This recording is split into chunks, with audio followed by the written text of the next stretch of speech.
All right, so diving right into it today, huh? George Orwell's Animal Farm. Yeah, Animal Farm. And, That's one of the it's one of those books, right? You hear about it right. and you think, oh, isn't that like a nice little story about talking animals? Yeah, like a children's book. But, Really not. yeah, it's a little darker than that. Yeah, it's pretty bleak actually. Yeah, look at how revolutions, even when they start with, the best of intentions, Right. can Right. go very, very wrong. Absolutely.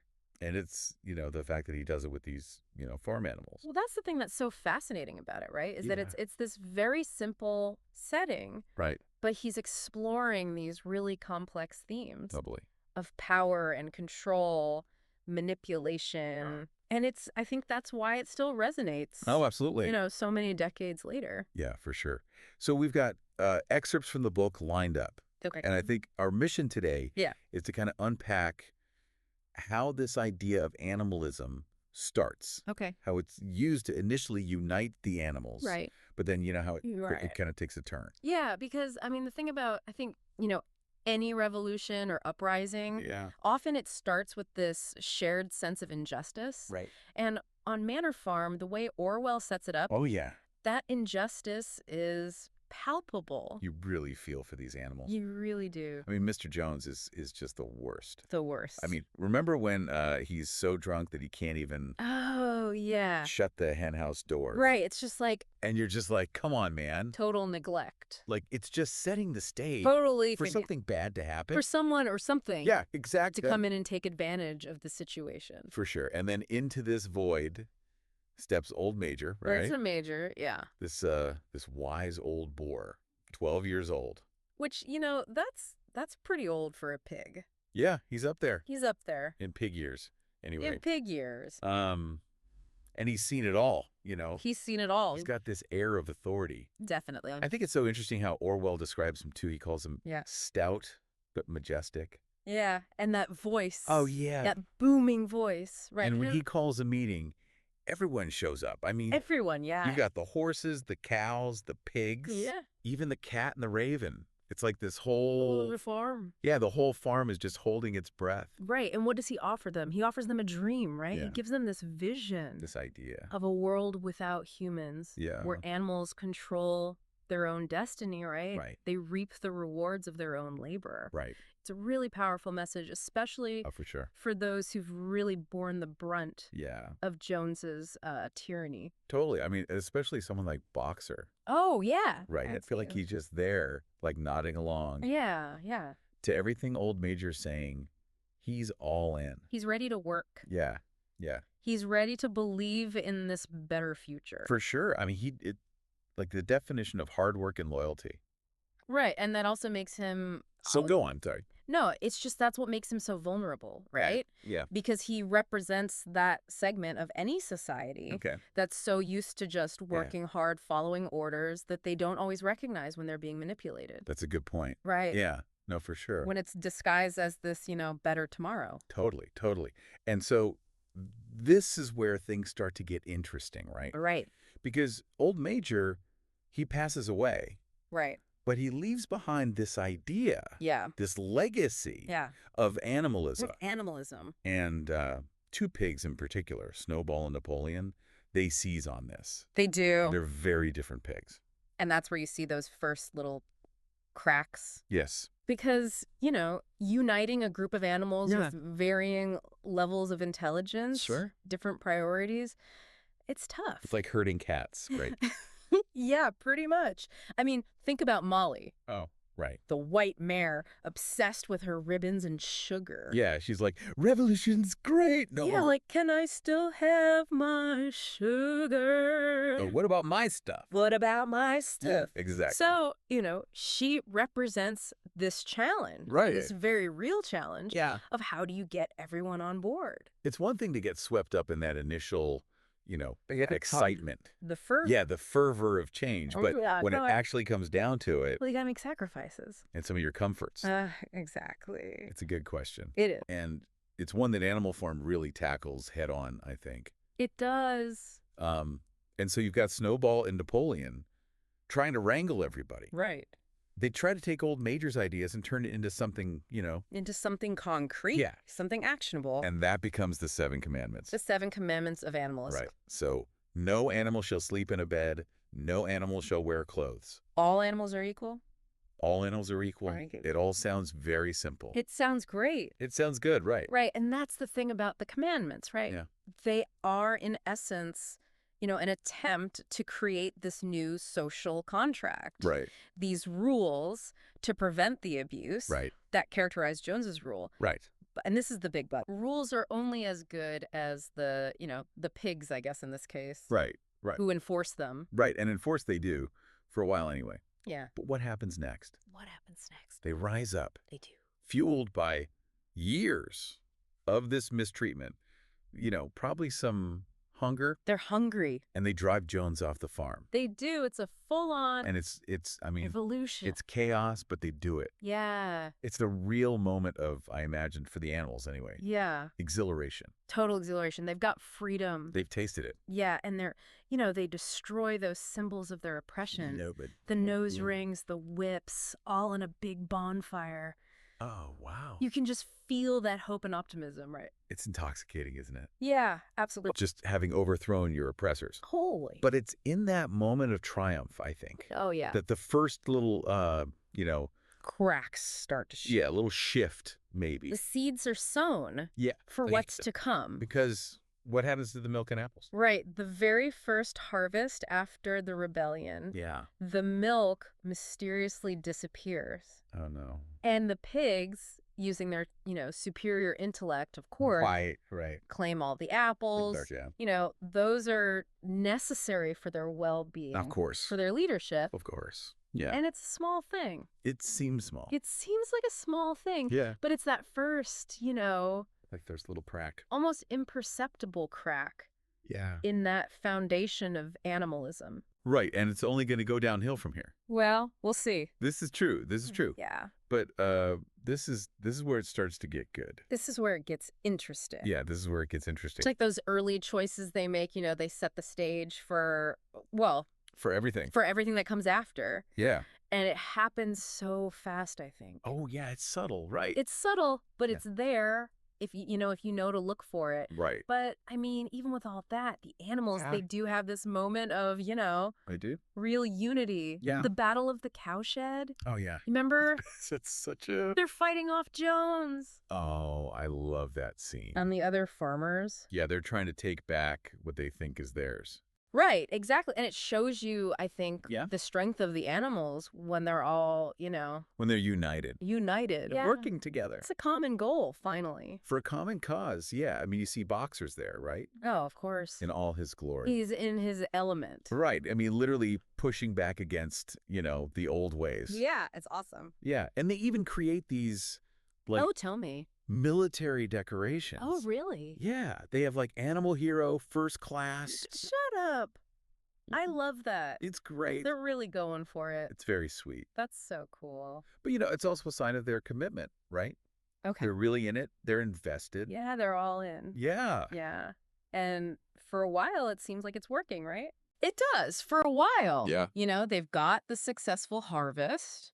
Right. They're actually enjoying the fruits of their labor. Yeah, like they talked about. It's like, okay, maybe this... But they can work. Maybe they can govern themselves. Yeah. Maybe they don't need, humans calling the shots. Right. But this is also where we start to see... Oh, here we go. Yeah, the seeds of discord. I was wondering when we were going to get back to that. Well, yeah, Right. It wouldn't be Animal Farm without it, right? Right. So Snowball, bless his heart. Yeah. What's he up to now? Well, he's got big plans, as always, right? Right. He's drawn up these, elaborate blueprints for a windmill. A windmill? What is he going to do with a windmill? Well, he thinks it's going to revolutionize life on the farm. Okay, all right. Electricity, warmth. Oh, I see, okay. Less manual labor. Right.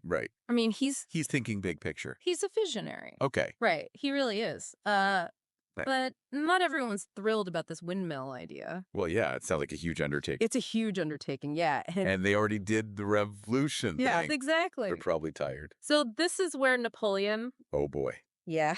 Here we go. He sees an opportunity Uh-oh. You know what they say about nature abhorring a vacuum? Oh, no. This is not good. Well, Napoleon's not a big fan of vacuums either, especially when it comes to power. This is going to be bad. I could just feel it. So while Snowball's out there, trying to win everyone over with his fancy blueprints. Bless his heart. Right. Yeah. Napoleon's employing shall we say, a different tactic.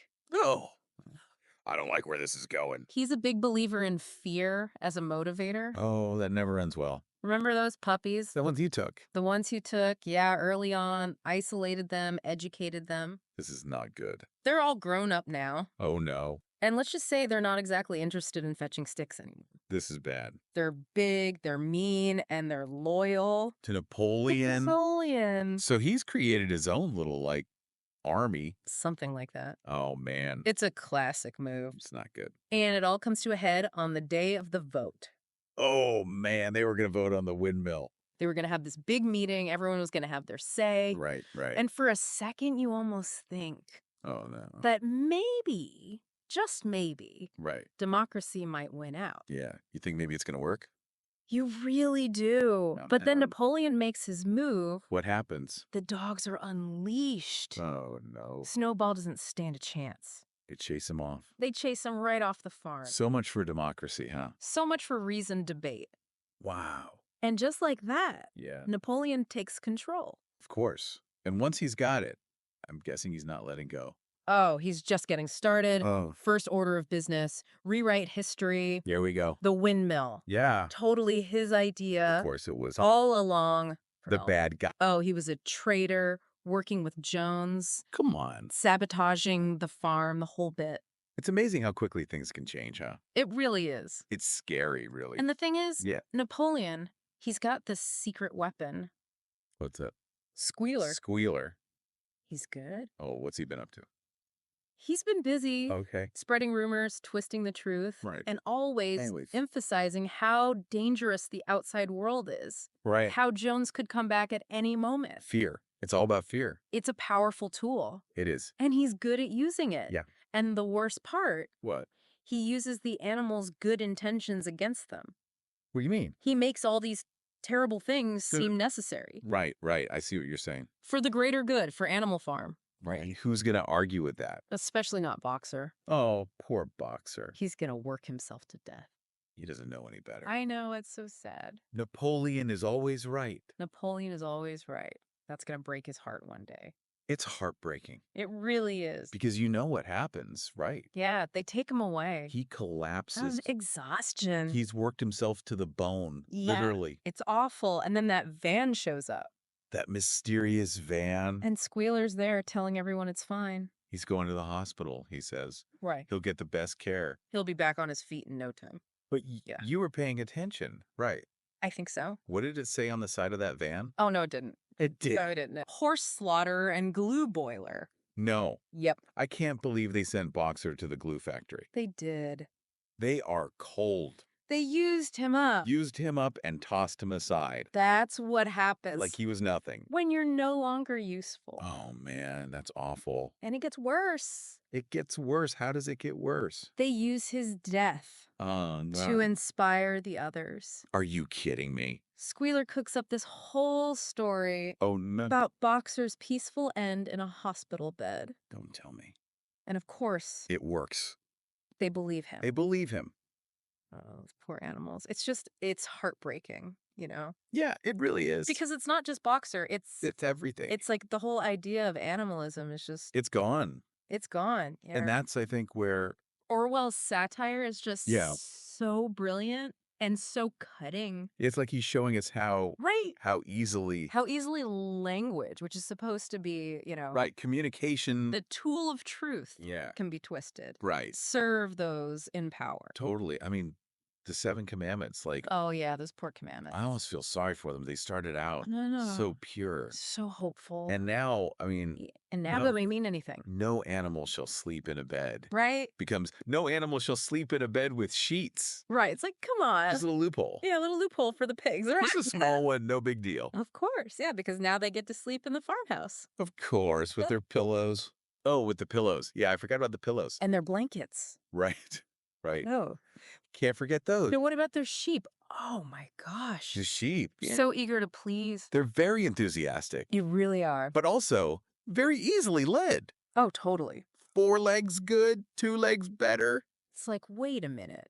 How did that happen? I know. It's like, how did we get here? It's propaganda 101, right? Yeah, I guess so. You just keep repeating it until it's true. Even if it makes no sense. Exactly. And meanwhile, the farm itself. Oh, yeah. Poor Animal Farm. What's happening to the farm? Well, it's starting to look a lot like... Manor Farm.